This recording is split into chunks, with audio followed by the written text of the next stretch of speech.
श्री सच्चिदानंद सतगुरु साईनाथ महाराज की जय। श्री साईं बाबा के दिव्य चमत्कार में आज आप सुनिए। उदी ने चमत्कार दिखाया। सन 2001 फरवरी महीने की 2 तारीख थी। वह भयानक काली रात जिसने मुझे हृदय से झंझोड़ दिया। मेरे पास साईं से भीख मांगने, उनके आगे चीख पुकार मचाने तथा दौड़ दौड़ कर उस गरीब नवाज से मदद मांगने के सिवाय कोई रास्ता दिखाई नहीं दिया। रात के करीब 11:30 बजे हम सारा परिवार टीवी देख रहे थे।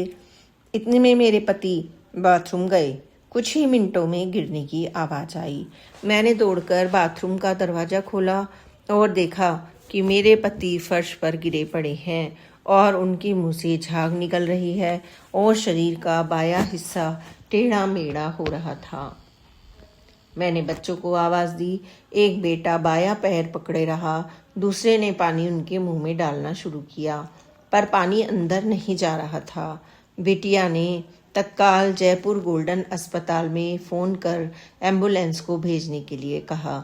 10 मिनट में एम्बुलेंस आ गई और मैं अपने एक बेटे के साथ अस्पताल में रवाना हुई।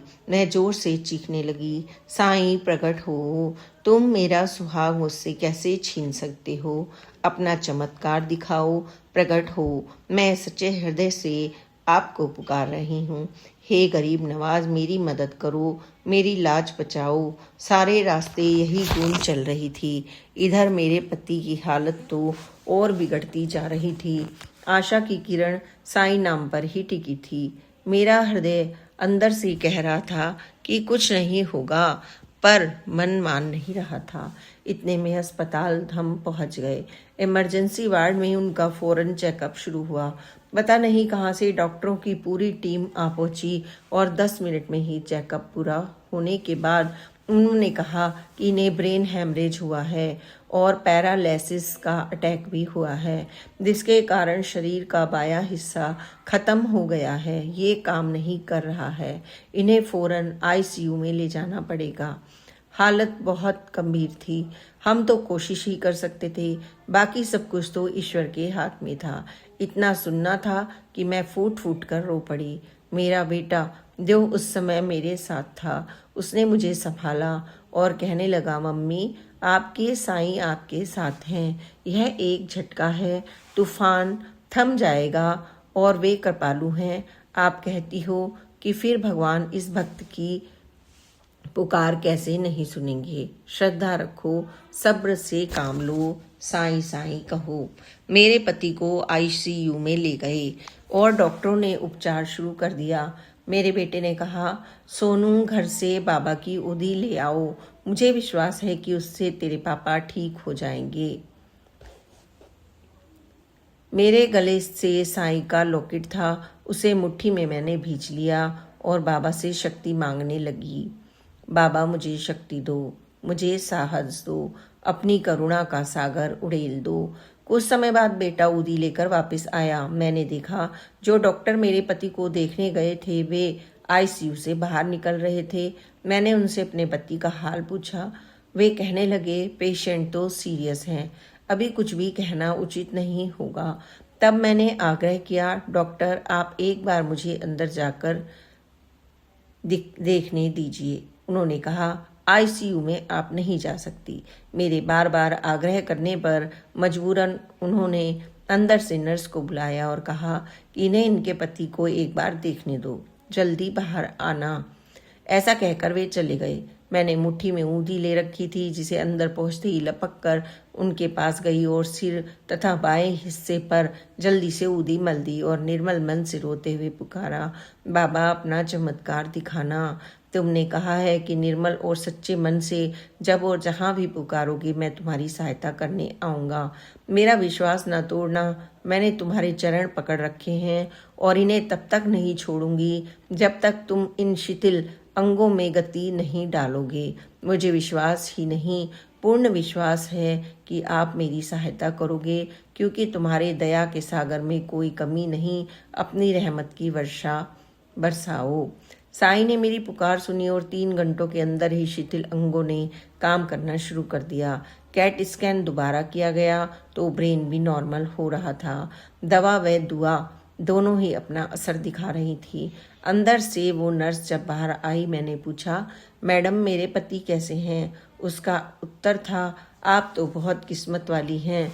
इतनी गंभीर हालत का मरीज और इतनी तेजी से रिकवरी कर रहा है, डॉक्टर भी अचंभे में पड़ गए हैं। मेरा जवाब था, ये बाबा का चमत्कार है, मेरे साईं का चमत्कार।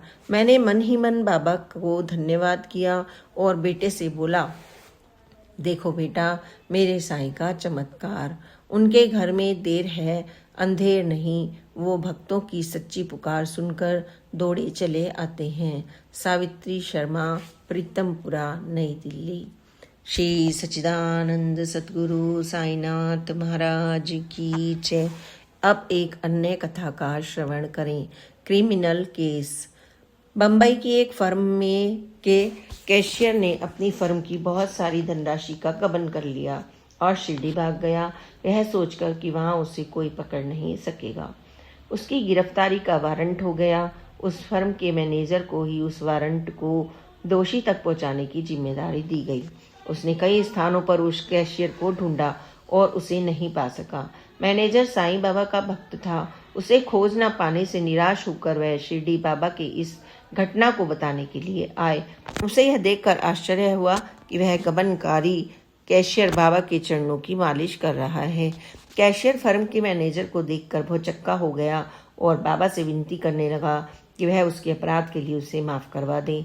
बाबा ने उसे सलाह दी कि वह मैनेजर के साथ बम्बई चला जाए और वहां अपना अपराध स्वीकार कर ले और माफ़ी मांग ले। उसने वैसा ही किया। उसे माफ़ कर दिया गया और उस पर कोई क्रिमिनल केस नहीं डाला गया। फर्म के मैनेजर को भी इस मामले में धन्यवाद दिया गया। श्री साईं सुमिरन टाइम्स, मार्च 2006। श्री सच्चिदानंद सतगुरु साईनाथ महाराज की जय। अब आप एक अन्य कथा का श्रवण करें। मॉरिशस की शिरडी। साईं बाबा संस्थान शिरडी की पत्रिका श्री साईं लीला के सितंबर-अक्टूबर 1996 के अंक में मॉरिशस के साईं भक्त शिव प्रसाद का यह अच्छा अनुभव छपा था। 1970 में साईं बाबा के आशीर्वाद से उनका 14 वर्षीय गूंगा पुत्र किशोर बोलने लगा। उसके गूंगे होने से दुखी शिव प्रसाद भारत में शिरडी की यात्रा पर आए। उन्होंने साईं समाधि मंदिर में बाबा से प्रार्थना की कि वे उनके गूंगे पुत्र को ठीक कर दें। बाबा उनकी सच्ची प्रार्थना से द्रवित हो गए। मॉरिशस लौटने के कुछ दिन पहले ही उनका गूंगा पुत्र बोलने लगा। उसकी नौकरी लग गई और उसकी शादी भी हो गई और 2 सुंदर बच्चे हुए। इस प्रकार साईं